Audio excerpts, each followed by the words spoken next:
Cine Garage. Aquí cabe todo el cine. Con Eric Estrada. Retrovisor. Puentes.me.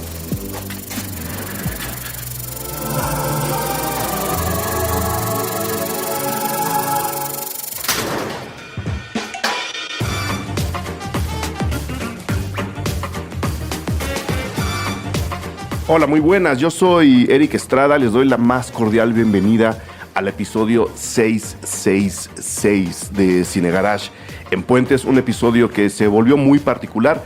A partir de este momento, los retrovisores de Cine Garage, el episodio de los lunes, el retrovisor de Cine Garage, será presentado por nuestros amigos de Vans, a quienes les agradecemos todo el apoyo que nos están dando.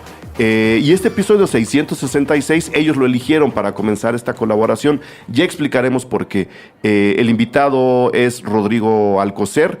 Él nos va a explicar por qué se eligió precisamente este episodio para comenzar la colaboración. Vamos a hablar de un peliculón que se llama Fast Times at Richmond High, que en español de España, para la gente que nos escuche allá, se llamó Aquel excitante curso. En México se llamó Picardías estudiantiles. Es una película del 82 muy interesante, dirigida por Amy Heckerling, la directora de Clueless, efectivamente, escrita por Cameron Crowe a partir de un guión de Cameron Crowe, sí, el de Almost Famous, y a partir de ese pequeño triángulo de información con el reparto de Fast Times at Richmond High, en donde están Sean Penn, Forest Whitaker, Jennifer Jason Leigh, vamos a armar una red de contenido con muchas otras películas que va a pasar por Clueless, que va a pasar por Singles, que va a llegar a Reality Bites. Vamos a hablar de American Graffiti, de George Lucas. Se pone muy interesante el tema, entonces no se lo pierdan. Bienvenidos de nuevo al episodio 666. Ahora sí, vamos a darle. Tengo enfrente de mí, le doy la bienvenida, ya lo había yo anunciado en la introducción de este episodio, a don Rodrigo Alcocer, que vuelve exitoso y heroico a los micrófonos de Cine Garage y de Puentes para platicar de cine conmigo. Rodrigo, bienvenido, mil gracias por abrirte un espacio en tu apretadísima agenda de este fin de año. No, hombre, muchísimas gracias a ustedes, a Puentes y a ti, Eric, por invitarnos a poder cotorrear de otra película. Además poder cotorrear en el famosísimo episodio 666 de Cine Garage. Sí, me encanta que la coincidencia se haya dado con este número. Sí, me encanta que todo lo que esté pasando con este episodio y a partir de este episodio haya sido precisamente con el número 666. Vamos a hablar de una película y hace rato, antes de abrir los micrófonos, estábamos ya armando la red de referencias. Creo que nos va a dar para mucho tema. Los invitamos a quedarse porque, pues bueno, lo que va a pasar, repito, a partir de ahora nos tiene muy emocionados. La película se llama Fast Times at Richmond High. ¿Por qué elegimos esta película para el episodio 666? ¿Por qué a Vance le interesaba el 666 de entrada? El 666, más allá de ser el número de la bestia, le interesaba a Vance porque la compañía, según entiendo, es fundada desde el 66. Ajá. En el 66. Y su lema es Since 66. Que fonéticamente se puede dar mucho con 666, ¿no? Exactamente.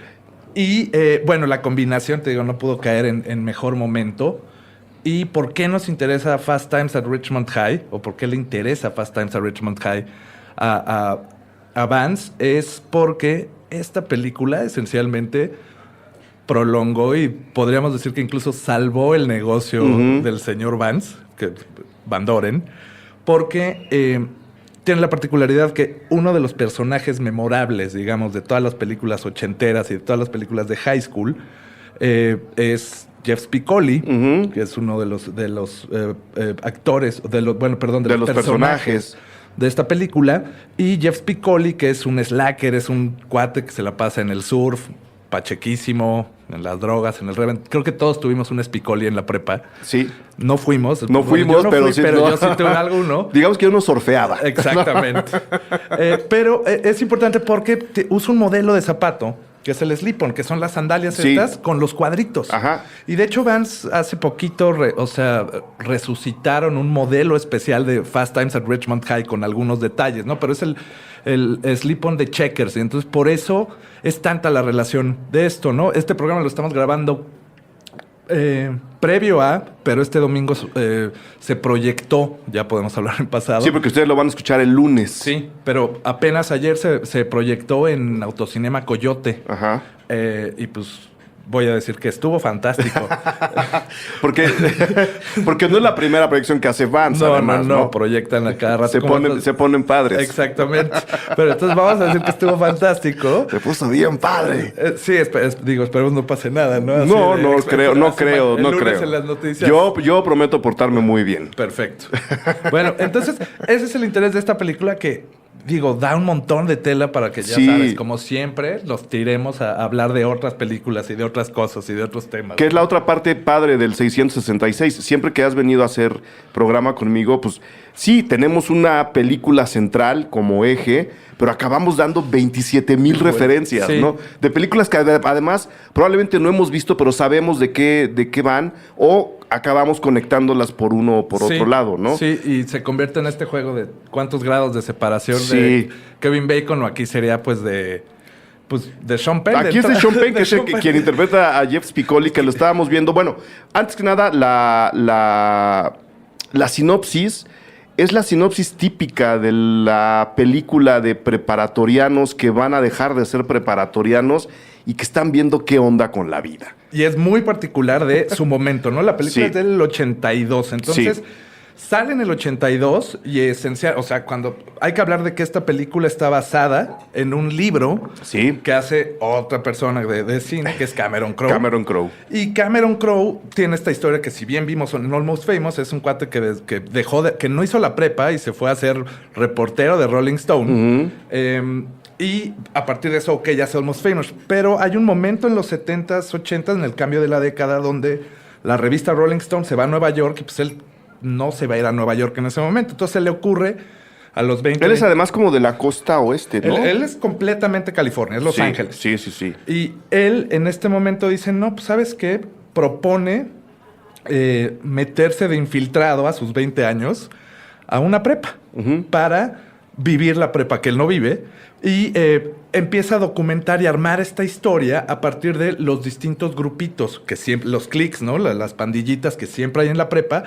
Y entonces él estructura un libro que antes siquiera de ser publicado, ya se lo habían dicho, ¿sabes qué? Lo vamos a hacer guión, ¿no? Sí, porque él ya traía todo el hilo de la Rolling Stone, ¿no? Exactamente. Entonces lo piden para hacer guión y esta mujer, Amy Heckerling, que dirige Fast Times at Richmond High, estructura esta película que en realidad que son una serie, digamos, como de viñetas de 3 o 4 personajes, que es Brad y Stacy, ¿no? Brad es el protagonista principal, que es un chico que es un senior, está saliendo de la prepa, y su onda es poder pagar su coche, ¿no? Entonces es el pate que tiene todo este tipo de trabajos como muy indignos, ¿no? Pero que solo lo hacen precisamente los preparatorianos. La gente que está en esa edad, Entonces es mesero, cocinero en un lugar de hamburguesas, termina trabajando en una como marisquería tipo pirata, como la de los Simpsons. Y como que toda su onda es, él tiene, digamos, la vida perfecta. Sí. Tetonamente, ¿no? Entonces, pues sí tiene a su novia, pero pues medio se harta de su novia y corta con la novia, ¿no? En esta diciendo como, no, es que ya tengo que cambiar y así. Entonces, está pagando su coche. Y luego tiene a su hermana, que la interpreta, es Phoebe Cates. La hermana Stacy. es Jennifer Jason Leigh. Phoebe Cates interpreta a Linda Barrett. Ah, ok. Sí. Ok. Pero Stacy es amiga de Jennifer Jason Leigh, claro, que es la de Girl, no es Girl Interrupted. Bueno, en los 90 luego se convirtió en un... En los 90 ¿no? y todavía, pues, la resucitó Tarantino ahora en Hateful Eight. Ok. No. Pero Jennifer Jason Leigh, pues sí, es la chava de Existence, que creo que es mi película favorita de ella, por muchísimas razones. Ella está en Kansas City, ella está en Vidas Cruzadas, Mujer Blanca, Single White Female, ¿cómo se llamó en México? Mujer Soltera Busca. Mujer Soltera Busca, claro. Que es ahí donde se hace mundialmente famosa. Con esta otra, con la hija de Fonda, ¿no? Con... Jenita, no.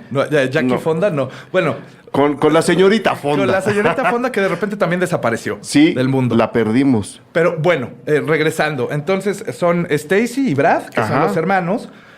Y luego vienen sus amigos, ¿no? Y luego el grupo de la pandilla de Pachecos. Entonces, esencialmente, un hilo de la historia es Brad, que como es este señorcito, digamos, ¿no? Ujú. El otro hilo de la historia es su hermana menor, que es Jennifer Jason Leigh, que se llama Stacy.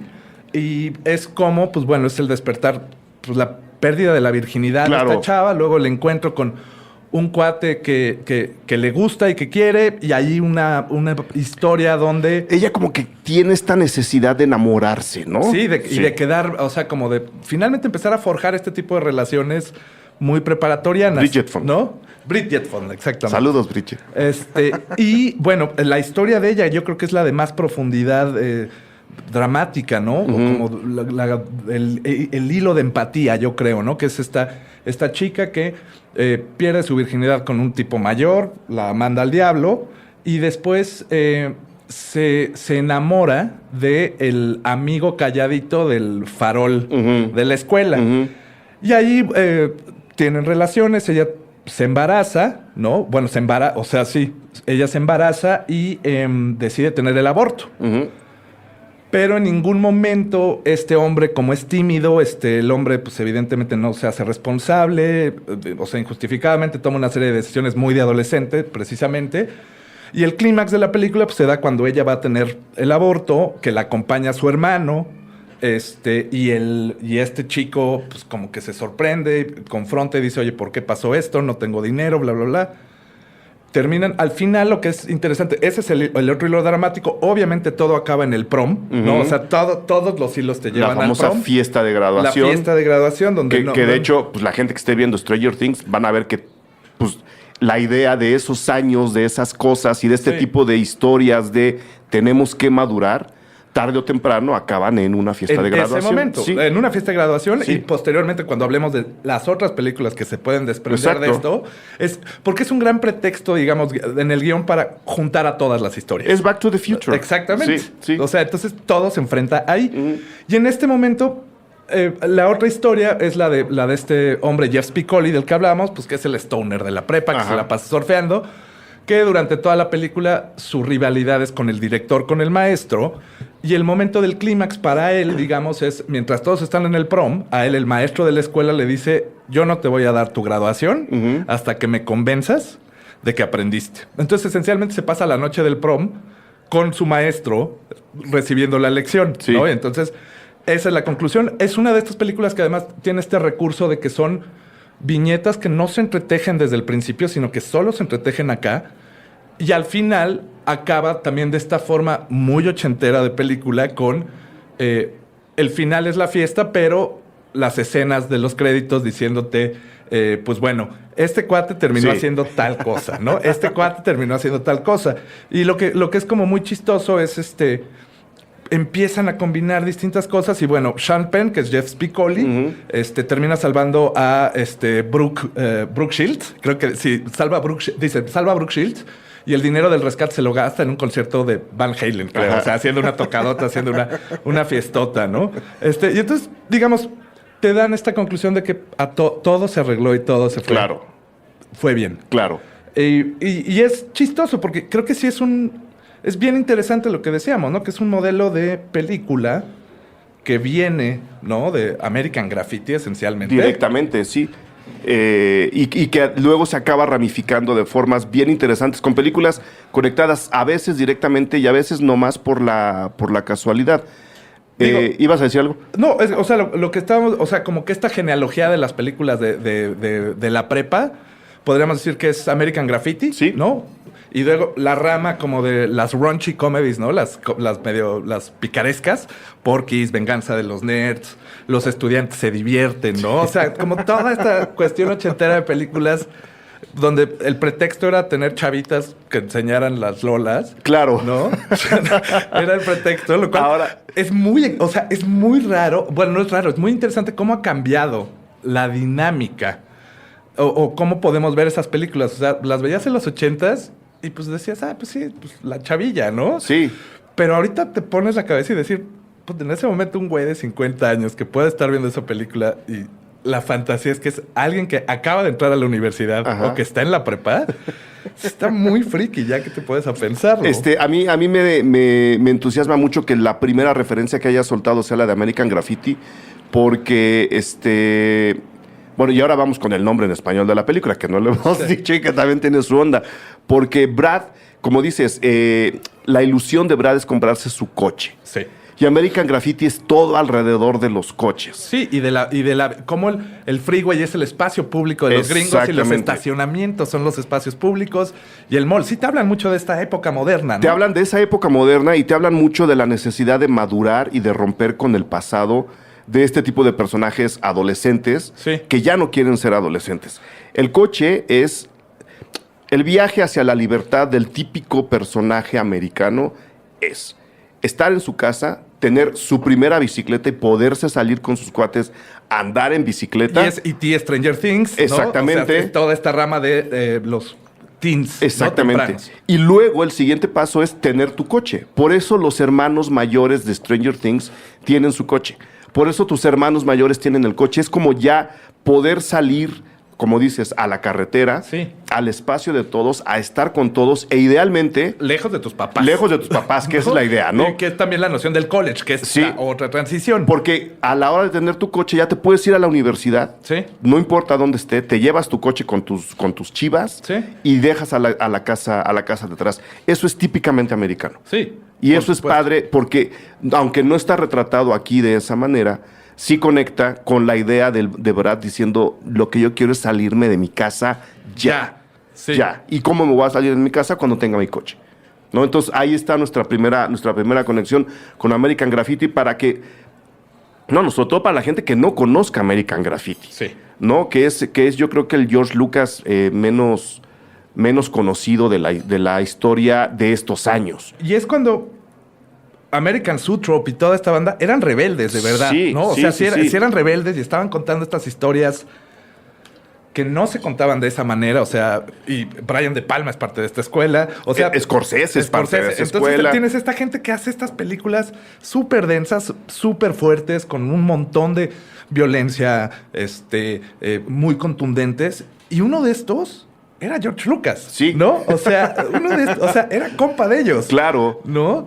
Ya digo, después, pues no sé, o sea, pues sí, el éxito te cambia, ¿no? El éxito te cambia. Pero esa sería nuestra primera conexión y yo creo que podemos ir armando la red para, sobre todo para irle inyectando importancia a la película, porque creo que es una película, estoy hablando de Fast Times at Ridgemont High, es una película hasta cierto punto tan de culto que las nuevas generaciones no están acercándose a ella como deberían. Sí, es que, o sea, como es una película hecha en el momento, sobre su momento, no envejece bien, ¿no? O sea, no es lo mismo que la otra conexión que podríamos hacer, que es hablar de Dazed and Confused, que es de Richard Linklater, que la hace a principios de los 90, hablando de finales de los 70, que ya entendió muy bien el papel, cómo fue la época pasada que estaba viviendo. En este caso, Fast Times at Ridgemont High no tuvo esa posibilidad porque está hablando de su propio momento. Entonces, si a lo mejor un verano durante los 80 la pana fue lo más de moda,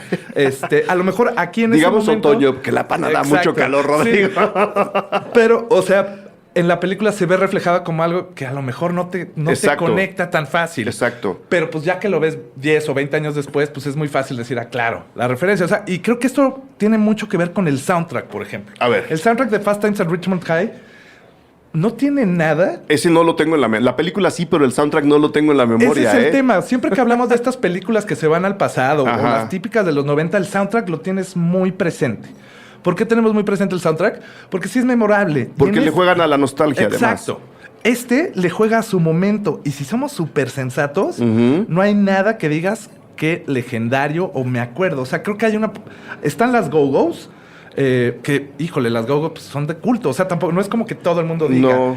Donna Summer pone una rola, Stevie Nicks pone una rola, pero y Oingo Boingo. O sea... Oingo Boingo. Y o sea, de ahí podemos conectar hasta Tim Burton. Claro, exactamente. Los Simpsons, y ya te fuiste con todo lo que hizo. Claro. Que acaba de venir también a presentar su música. El chico Oingo Boingo, Danny Elfman, sí. Pero te digo, el soundtrack... Sí, niños, Danny Elfman antes tuvo un grupo de rock. Sí. Y sí, niños, fue buen grupo de rock. Tenía cosas interesantes. Y sí, niños, se llamaba Oingo Boingo. Sí. No crean que estamos divagando. Este dato es cierto. Sí. Danny Elfman no nació componiendo música para Tim Burton. No, hay para pasado, nada. hay pasado. No, eran cuates rockeros, o sea, Sí. sí. Nunca, sí, no, o sea, sí, todos fueron adolescentes y todos tuvieron una juventud Claro. de la que no se enorgullecen, ¿no? Bueno, estoy encontrando, ya lo dijiste, Stevie Nicks, pero está Billy Squier, que pues también, si no conoces los 80, pues no sabes quién es Billy Squier. Sí. Eh, Sammy Hagar cuando no estaba en Van Halen, por es ejemplo. pre Van su Halen. etapa Van Halen, Y claro. Donna Summer post su etapa disco, ¿no? O sea, cuando es creo que la última rola que hace con Giorgio Moroder, por ejemplo. Ok. Entonces te digo... Ay, tienen Moving in Stereo de The Cars. The Cars es gran banda. No digas que no hay nada memorable, Rodrigo. No, o sea, esto es porque tú conoces bien la época. Pero digamos, si hacemos este tipo de... Acuérdate de estas rolas de los 80. Sí, no. Es buena banda, los Cars, ¿te acuerdas? Sí. More Than I Needed, o sea, ¿te acuerdas de sus 2, 3 primeros discos? Fantástico. Pero no nada, te acuerdas sí, de no. esa rola. No. Y entonces, las conexiones, te digo, salen y salen. Y creo que la segunda conexión, digamos, no es esta comedia como picante, ¿no? Sino que es más como el cambio de edad del Sí. que estamos hablando. Sí. Y en ese sentido, yo creo que la que seguiría, digamos, ya vamos a la siguiente ¿De la década. época? Sí. O sea, hablando como de la época en los 80, pues digo, ya dijimos las comedias. Yo creo Porque entonces nada más deja mencionar Sí. rápido una que cumple más o menos las mismas características de esta.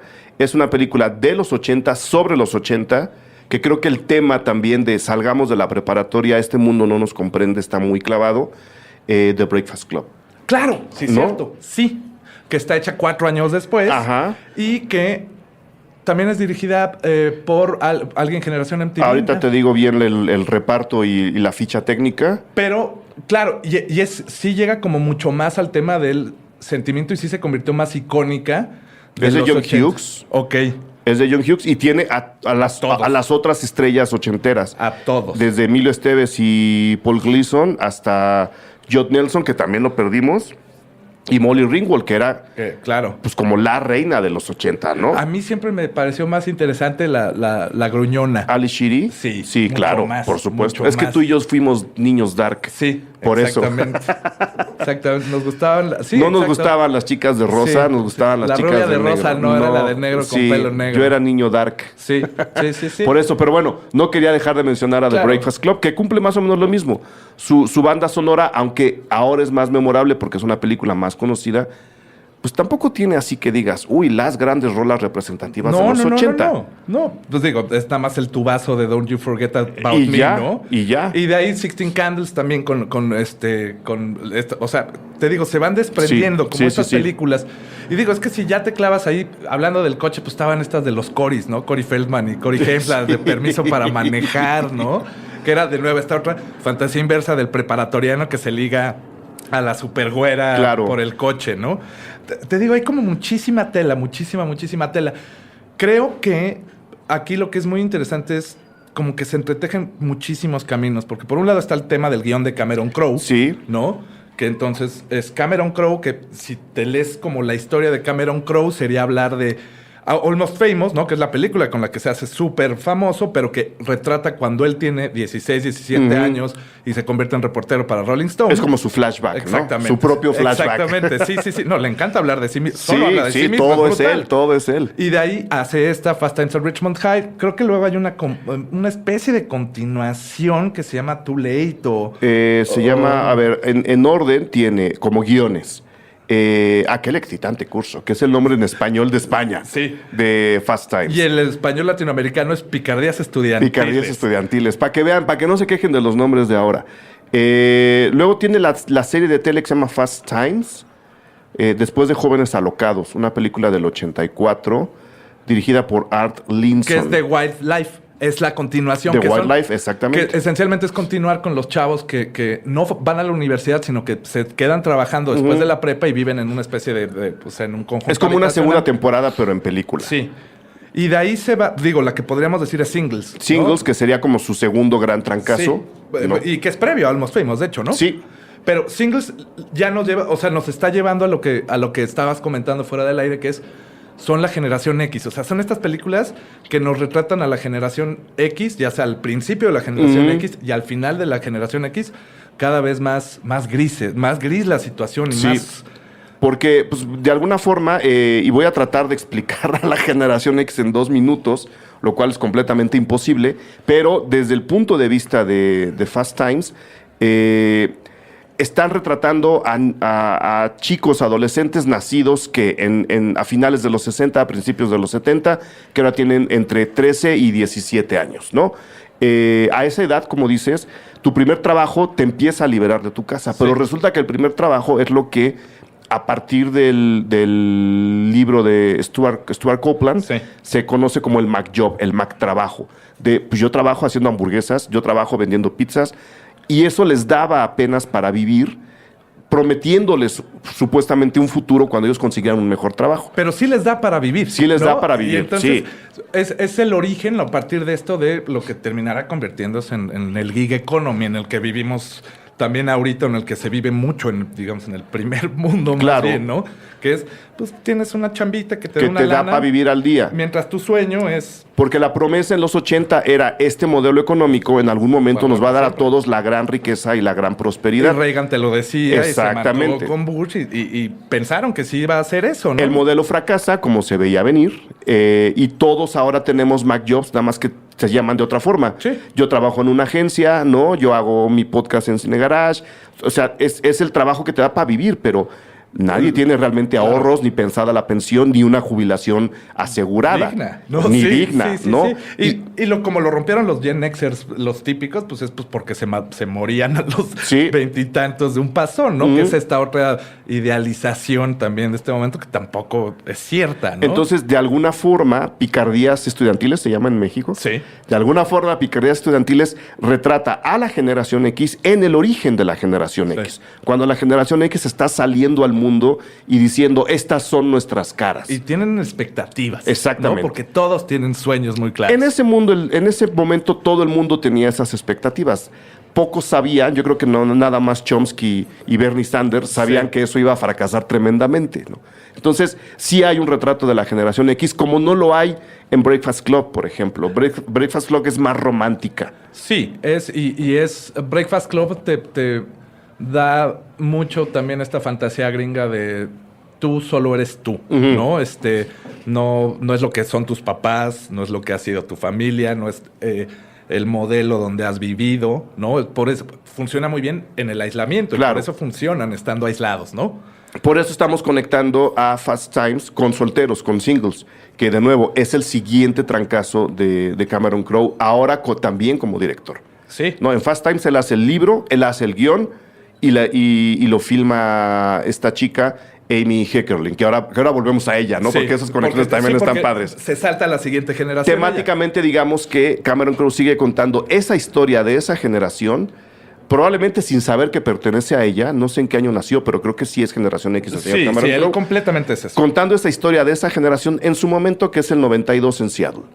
¿No? Que es donde la generación X acabó aterrizando ideológicamente, chocando ya contra el muro, y de ahí la salida del grunge, por ejemplo. Exactamente. Tratando de hacer una conexión muy rápida de la contracultura. No. Pero también, y digo, vamos a reducir la contracultura a zapatos, ¿no? O sea, lo que pasó en Fast Times at Richmond High con el modelo de Vans, en singles pasa con las Doc Martens. Claro. Por ejemplo. Claro. ¿No? Y con estos Nike de basquetbolista, ¿no? Que ves a Jeff Ament usar. Entonces, es también como muy chistoso cómo hay estos elementos de calzado que te hablan particularmente de la época, como estos objetitos de moda, ¿no? Entonces, singles, pues es la camisa de franela y las botas Dr. Martens, y ¿no? los jeans rotos. Y el jean roto. Pero aquí, de nuevo, como estamos, parece que saltando el choque a la siguiente generación, si lo queremos ver así, yo creo que lo da Amy Heckerling con Clueless. Amy Heckerling es la directora de Fast Times. Fue su primer largometraje. Antes tiene un cortometraje que se llama Get It Over With. Luego tiene Johnny Dangerous. Luego tiene Las Vacaciones Europeas, que decías tú. Ah, claro, que también es un momento muy interesante de adolescencia. O sea, las de National Lampoon de vacaciones con Chevy Chase. Sí. Pues bueno, la primera son todas las estupideces que comete Chevy Chase, que esa película me encanta. A mí me fascinan. Me gusta verlas ahora en Navidades, fíjate. Sí, y la parte 2 es más interesante porque se enfocan más. Es esta, la parte 2, ¿no? La European Vacation se enfocan más en, de nuevo, la pubertad de Rusty, el hijo, que aquí de repente termina convirtiéndose en un galanazo cuando los visten en Milán, en Italia. Y también el despertar sexual de la hija, que si mal no estoy en esta segunda parte, la interpreta la chica que es de Married with Children. Son Chevy Chase, Beverly D'Angelo, que son el programa, Dana Hill y Jason Lively. Sí. Ok, es Dana Hill. Es Dana Hill. Ya es en la 3 cuando es la de... Christina Applegate. Christina ¿no? Applegate, Sí. Exactamente. Pero que es la chava con la que sueña Donnie Darko. No, hombre. Sí, no, y Donnie Darko ya, exacto, va a ser otro salto. Sí, no. También lo que es muy interesante es que los adolescentes son interpretados hasta por gente de 30 años. Claro, ¿no? como Cachún Rarra en México. O Beverly Hills 90210, ¿no? Así de Luke Perry, que es el único adolescente con patas de gallo. Pero entonces el cambio es a Clueless. Sí. Después, dirigida por esta mujer. Por Amy Heckerling. Que nos refleja entonces a las finales de los 90, las generaciones de una preparatoria de finales de los 90, en un gueto económico, ¿no? Como Beverly Hills. Exactamente. Y ese es otro salto interesante, porque ese es generacionalmente la que le tocó a mi generación como la película con la que mucho se representaba, ¿no? Y entonces aquí la moda pues eran las chicas con las medias arriba de la rodilla. No, la moda era la moda de la película. Exactamente. Sí. ¿No? Pero sí vas notando mucho la transformación de la sociedad y ante el contraste y lo blanco y negro y lo gris que es Reality Bites y que es Singles, ¿no? Sí. De principios de los 90, mediados, al tono vivo y los brillos y el buscar hasta otros estilos musicales, ¿no? Incluso escucho el soundtrack. El soundtrack, o sea, que tiene a No Doubt empezando y tiene hip hop, ¿no? Esa sí tiene un soundtrack más memorable, Sí, ¿no? sí. Pero yo nada más te iba a decir, ahora así que volvemos al soundtrack, este retrato que hace Amy Heckerling también del lado de Los Ángeles, como esta burbuja económica, tenía también su punto crítico con un personaje que bien pudo haber escrito Cameron Crowe, que es el que interpreta a Paul Rudd. Sí. ¿No? El chico que ya está en la universidad, que lee filosofía, que lee a Nietzsche y que no por eso puede criticar a los demás. Simplemente es alguien deprimido, Sí. que se cobija en Nietzsche porque creen que Nietzsche es alguien deprimido, ¿no? Como siempre que empiezas a leer a Nietzsche. Claro. Y creo que ese sería como la conexión, como dices, generacional de Singles a Clueless. Ahora, ¿Singles es donde Paul Rudd interpreta a un cuate como de la bolsa? ¿O me estoy haciendo bolas? ¿Singles? Es en Singles donde Paul Rudd es el cuate que hace temas de la bolsa y creo que como temas que habla de un tren y que está haciendo mucha lana. O sea, es como el yuppie dentro de este grupo. No es Matt Dillon ese. Creo que estoy hecho bolas, pero... Tendríamos que volver a ver Singles, Sí. lo cual no me va a afectar Sí, para nada. Para nada. Pero ahorita no. Pero te digo, todos se conectan, ¿no? Y de aquí, pues bueno, ya con Paul Rudd ya entraste al universo Avenger y, o sea... No vamos a entrar ahí. Olvídalo, no, me rehúso. Spider-Man Homecoming. No. Volvamos mejor No regresemos. a las películas que se relacionan con Fast Times. Ya llegamos a Clueless, ya llegamos a Singles. Y luego, como dices, está el flashback con Almost Famous. Sí. Pues es que sí, no sé. Almost Famous, ¿en qué época está ambientada? 75, 76. O sea, es cuando Led Zeppelin, Rolling Stones están viajando. Sí, a Estados entonces Unidos. Cameron Crowe sí es generación X definitivamente, sí. ¿no? Sí, porque él le toca esto muy, muy, muy jovencito. 12, 13 años, sí, ¿no? Empieza él a hacer estas chambas, ¿no? Y poder hablar a esa edad con Lester Banks, ¿no? Además, que personajazo. Y habíamos conectado, hablemos entonces de Amy Heckerling. No es casualidad tampoco que hablando de rupturas generacionales o de separación de generaciones, en medio de aquel excitante curso o picardías estudiantiles y Clueless, ya lo dijimos, las vacaciones europeas, pero también las dos primeras, mira quién habla. No, si es como ahí viene, o sea, es una comedia muy extravagante. Sí, o sea, pero en su familia, en su momento, fue una de las primeras comedias tipo familiar que tocaba directamente temas de sexo. Finalmente, digo, la película abre con un espermatozoide hablándole un óvulo. Claro, ¿no? la primera. O sea, la primera. Y que además, ¿qué pasa con esta película? Esta película trae a John Travolta de vuelta después de un momento en el que, no, o sea, nadie sabe qué onda, seguro está en la cientología. aprendiendo a pilotear su avión.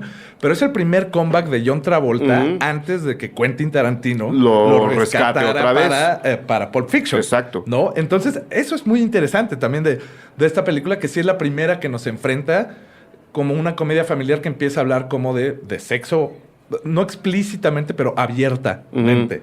¿No? Yo me acuerdo de haber visto esa en el cine, ¿no? Y como que no, las mamás se ponían muy incómodas cuando empezaba Mira quién habla. Ya luego se diluye con el niño, que oyes lo que pide la voz de Bruce Willis, ¿no? Y luego la 3 que ya de los perros, que dices, a ver, espera. No, esto ya está muy Disney setentero, ¿no? Sí, secaron esa vaca, ¿no? O sea, nada más como por contar esas historias. Pues bueno, ella es Amy Heckerling, ella es la directora de Fast Times at Richmond High, que es como la otra gran conexión que teníamos. Sean Penn, mi estimado Rodrigo, esta fue la segunda película de Sean Penn. Ahí nomás se las dejamos. Y nadie se espera, o sea, pues es que no, Sean Penn es este personaje que, pues, no, nadie se lo espera. Es muy problemático, ¿no? Sí. Pero él es el protagonista. Sí. O sea, de alguna forma, ¿no? Él tiene su propia historia. Sí. Y va por su lado. Y ocurre algo muy... O sea, en la película se dedica nada más a hablar como Pacheco, ¿no? Y tiene estas frases de Surfer como Stokely, o sea, y solo habla como Pacheco, pero se convierte en el personaje de culto de esta película. Que todo este lado de los slackers, ¿no? O sea, también es este otro género que tiene mucho que ver con la generación X de Copeland, ¿no? Que son precisamente esta gente que... la vida es así. Y estas cosas también de los 80 como Repo Man, por ejemplo, ¿no? Que es esta gente que tiene pues estas chambitas y que no sabe cómo va a ser su vida, pero pues por alguna razón salen adelante, ¿no? Repo Man es la del cobrador de seguros. Sí, así es, que es Emilio Esteves también, ¿no? Es Emilio Esteves. Muy chavito. Es bien padre esa película. Sí, es bien fresca esa película. Nomás que hace mucho que no la veo. Sí, no. Bueno, fue el segundo papel en el cine en su vida de Sean Penn. Jennifer Jason Leigh, ahí te va. Antes de eso, pues bueno, empezó muy niña, ¿no? Pero antes de eso no tenía gran cosa tampoco. No, por ejemplo, Forrest Whitaker también sale en esta película. También sale en la película. Eric Stoltz también sale en esta película. Ajá. O sea, como que sí fue un semillerito ahí de actores que serían muy relevantes en tiempo después. Y estábamos hablando también que sale Nicolas Cage, ¿no? Pero se apellida Nicolas Coppola aquí todavía. Porque, si ustedes no lo saben, el señor Nicolas Cage es sobrino de don Francis Ford Coppola. Primo de Sofía. Se conocen desde siempre. Todo se conecta otra vez. Sí. ¿No? Y se conecta con un tema que a mí me interesa mucho, que es el de las comedias sexuales estudiantiles. Sí, qué bueno. Porque dentro de todo, esta película, pues sí tiene un toque de comedia. Se rumora incluso que Sean Penn no es que hable como Pacheco, sino que estuvo Pacheco todo el rodaje de la película. ¿Method acting? Sí. actuación Le hizo al Marlon Brando y dijo, ok, voy a hablar como Pacheco, pónganme Pacheco. Claro. Yo me dejo. Sí, y digo, 3 años después, pues ya fue pareja de Madonna, ¿no? O sea, no, es un personaje... No, los 80 tienen una patina ahí que en cuanto le rascas salen cosas mucho más interesantes. Que las calcetitas. Que la hora ochentera de Universal, claro. Sí. Entonces, pues bueno, ¿por qué se relaciona con las comedias estudiantiles? Incluso previas, como Porky's y... No sé si Animal House. Animal House no la podemos meter aquí, ¿verdad? Pues, me estoy aventurando es que ya mucho. Es universidad, pero digamos, si estamos haciendo la conexión National Lampoon, ¿no? Todo esto, pues Animal House también entra, obviamente, ¿no? Pero entra más Porky's, ¿no? Sí, por supuesto. Porque sí, o sea, Porky's y La venganza de los nerds, que sale 2 años después, ¿no? Ajá. Que liberan toda esta cuestión problemática que decíamos de hablar de chicas preparatorianas porque ya se meten en el frat house y en la universidad, ¿no? Que es ya... Tuvieron su coche, ya se fueron a este otro espacio y ya con el pretexto de la universidad, que digo, sí, es gente de 18, pero carajo, claro, siguen siendo niños. Sí. Pues te da toda esta otra rama que en los 90 también tiene estas ramas, porque tendríamos que hablar de... Entonces, Porky's, Venganza de los Nerds, Podríamos incluso en México podríamos meter la de los hombres G, yo creo, ¿no? Que tienen mucho de esta onda Sí, también, que sí. la película gira, pero también siguen siendo unos chavalitos. Y pues de ahí como que en los 90 no se tocó mucho Hasta ese American tema, Pie. ¿no? Hasta American Pie, exactamente. Y desde American Pie, Superbad vuelve como a conectar también todas estas cosas. Y al momento... Ya mucho más metida además en el tema de la marihuana, Sí, ¿no? sí, pues, pues ya es el discurso, ¿no? Ya, o sea, ya la moda. Porque es interesante, ahí se puede hacer otro programa y otro entendimiento de todo este paso. La marihuana juega un papel interesante en prácticamente todas las películas que hemos mencionado. Siempre hay alguien que se ilumina, Sí, realmente, o sea, sí se iluminan. O sea, no estoy diciendo que sea por esto, pero el hecho de que en Estados Unidos la marihuana comience a ser legal antes que en muchas otras partes del mundo es porque el tema se ha platicado a través de estas películas, a veces de una forma más seria, a veces de una forma más relajada, a veces mucho más superficial. Pero si de verdad ustedes revisan esta lista de películas, nada más fijándose en qué momento aparece el churro, van a ver cómo en todas el churro representa un momento interesante de la historia. Sí, es uno de estos rituales de madurar y de expandir tu mente, ¿no? Y de ahí hasta Reality Bites, Sí, ¿no? sí, y digo, no hay nada más clara que hablar de Dazed and Confused, por ejemplo, en ese sentido, que es otra vez regresar a los 90, yendo a los 70s, que toda la película es del Stoner Gang, y de ahí te puedes conectar a la serie esta Freaks and Geeks, Sí. ¿no? Que también te refleja curiosamente esta misma época, pero desde la posición de la banda de Pachecos, ¿no? Y para ir cerrando el tema, mi estimado Rodrigo, ya mencionaste a México. Antes de entrar a grabar, habíamos conectado también a 2 películas mexicanas que creemos que tienen una conexión interesante con Fast Times. La primera, Anoche soñé contigo, de Marisa Sistash, escrita por don Pepe Buil, que estuvo apenas ayer aquí qué buena sí, onda. no, lo entrevisté. Son de esas palomitas que le voy poniendo Sí. a la chamba, de ya hablé con fulano, Sí. ya hablé con Perengano, ya hablé con don Pepe Buil, un saludo a él, muy amable por la entrevista. Anoche soñé contigo, en muy pocas palabras, cuenta la historia de un niño que está entrando a la adolescencia, que de repente se encuentra con una amiga de su mamá, que resulta ser Leticia Perdigón, Ay. ¿no? El niño es interpretado por Martín Altomaro, que ahora es mundialmente famoso. Pues bueno, Leticia Perdigón lo seduce. Que es el otro gran tema de todas estas películas que ya hablamos, American Pie, e incluso esta de Fast Times at Richmond High, que es el Stacy's Mom, ¿no? Sí. La MILF, o sea, el jovencito que es seducido además Sí. por una madre. Él solo sueña con ella y él a veces, y especialmente en Anoche soñé contigo, él ni siquiera sabe si realmente siente atracción por esa mujer. Claro. Él está pues en la hormona que está apenas despertando. Sí. Quien lo seduce es la mujer, de una forma además muy tierna y muy comprensiva. No estamos hablando de una violación, no. Es como, a ver, los dos tenemos ganas y los dos podemos, Sí. órale. Sí, los sí, dos sí, queremos, sí. juega.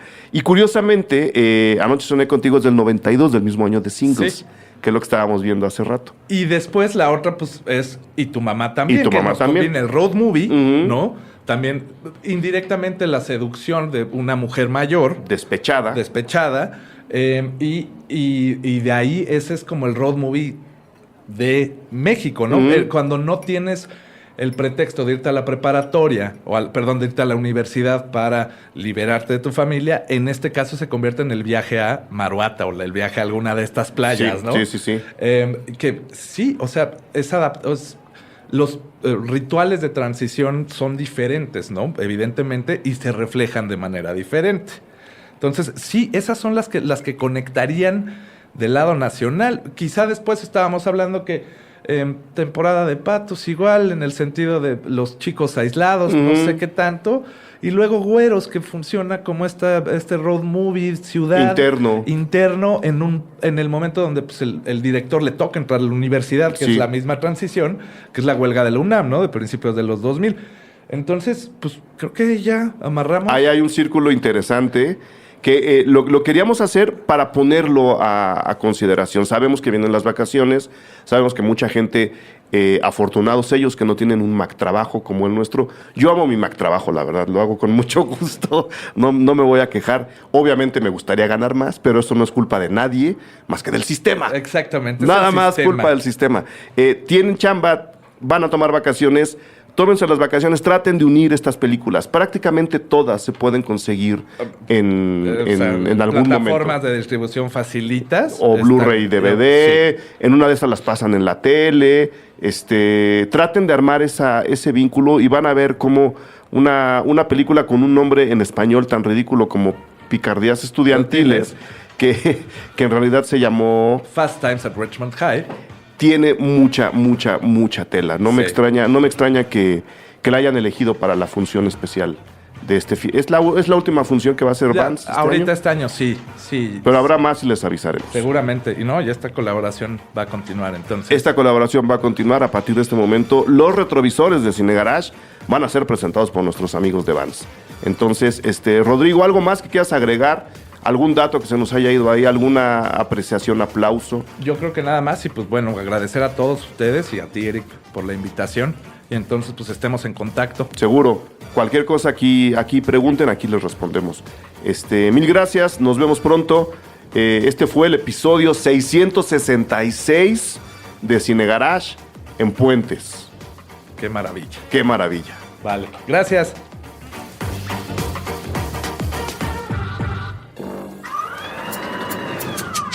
Cine Garage. Aquí cabe todo el cine. Con Eric Estrada. Retrovisor. Puentes.me